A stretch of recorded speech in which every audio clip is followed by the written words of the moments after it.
Today on In the Wood Yard, we're going to get some chain for the processor.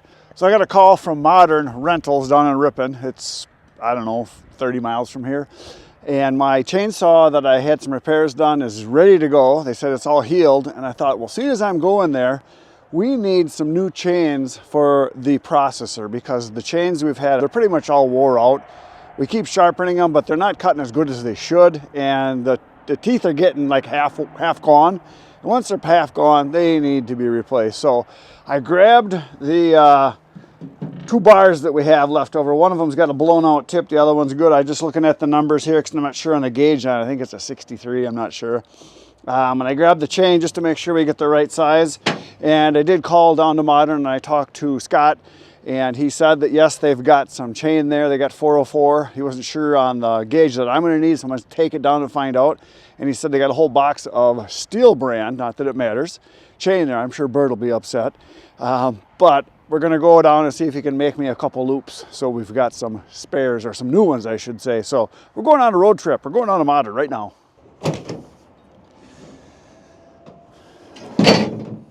These things are kind of heavy.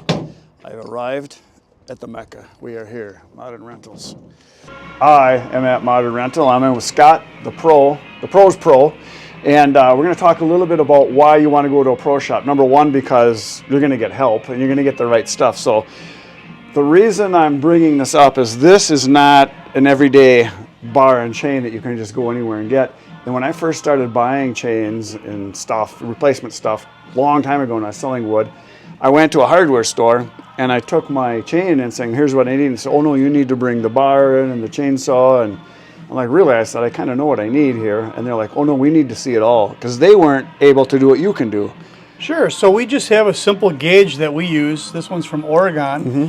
And on this gauge, there's a lot of different things. So 43, 50, 58, and 63 gauge chain.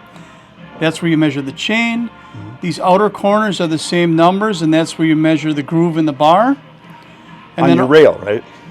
Right yep, here. Yep. You measure it in there. Yep. And then these spaces are for measuring if it's a 3/8 or 325 chain. Mm-hmm. And I'll show you how this works.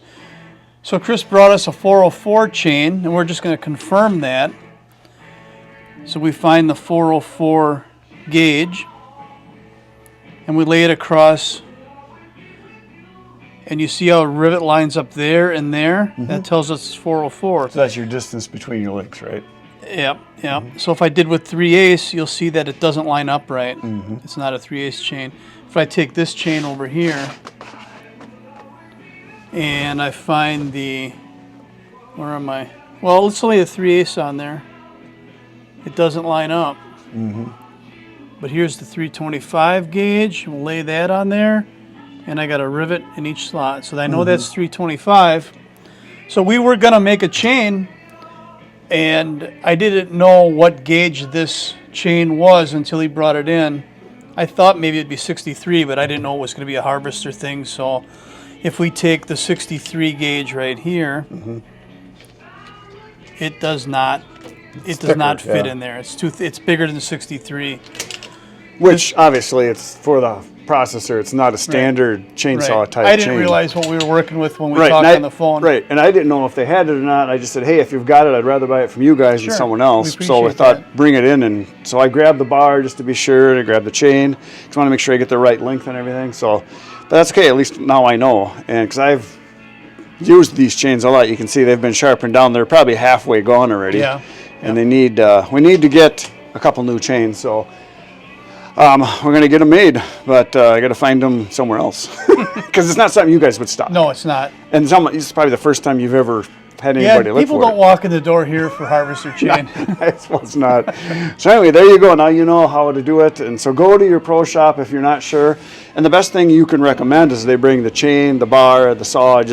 Too many times conversation starts and then like, oh, I wish I would have brought the saw because we're talking about something else and the rim drive or what the drum looks like. There's too many variables. There are. Yeah.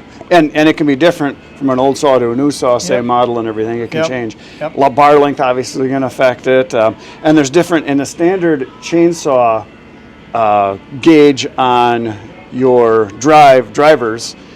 is either going to be, for the most part, it's going to be is it a 0.58 and then sure. a 0.5? You're talking about the thickness of the link here, yeah, right? the thickness.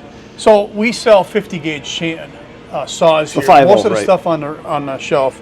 Right. But 50 and 58 are very common. If you've got a steel, 63 would be very common. Mm-hmm. But this one here, for example, will start at 43. It doesn't fit in there. 50, it does fit in there, barely. Okay. If I go to 58, you know, this might be a 58. Yeah. Yeah, like I'd it. say that is a 58. And that's a chain you just had laying around here.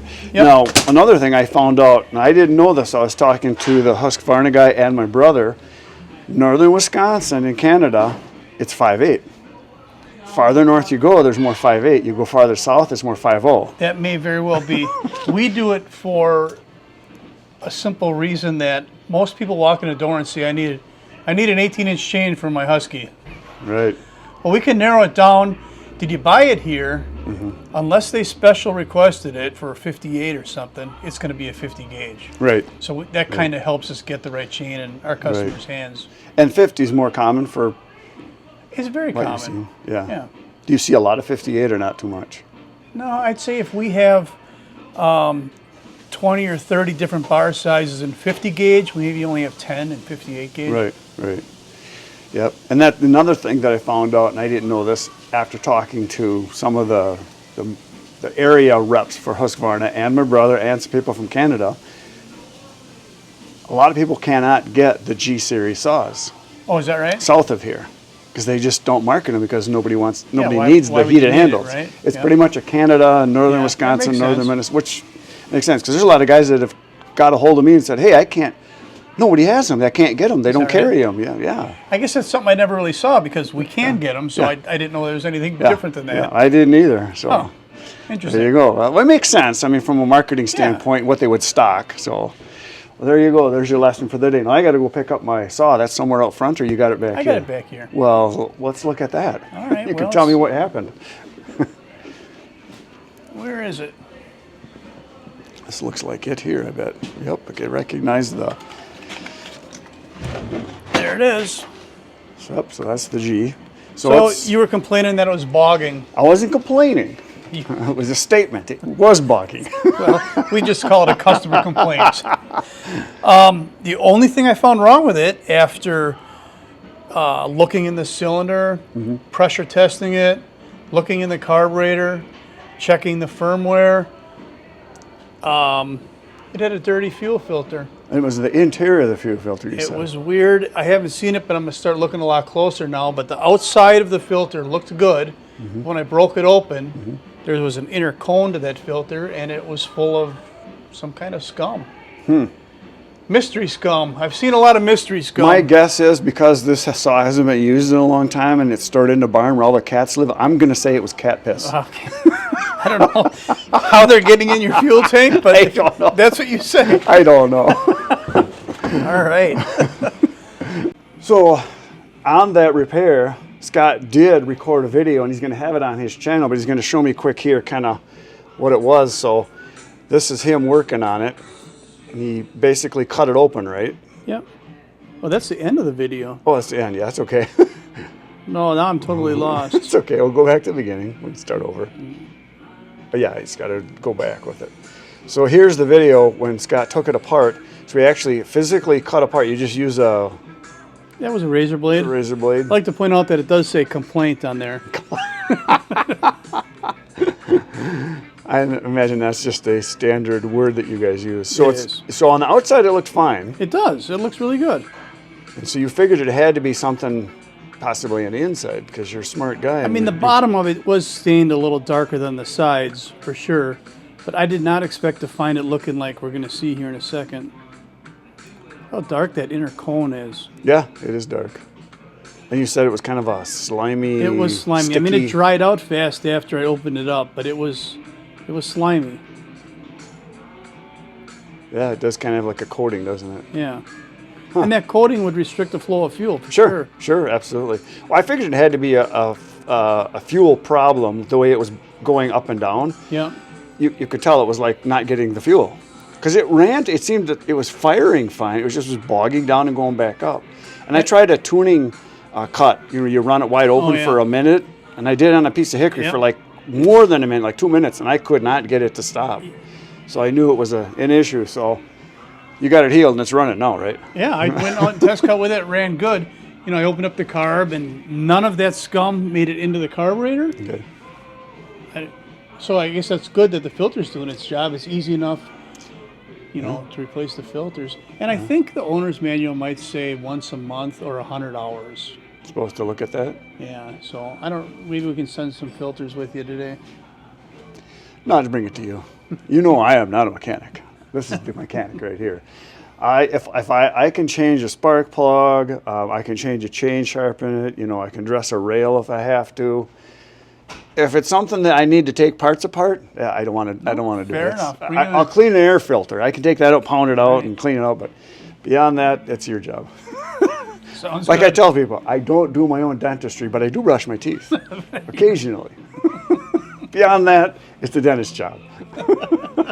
I feel like that with pretty much everything, though, too. I mean, I hire professionals to do their job.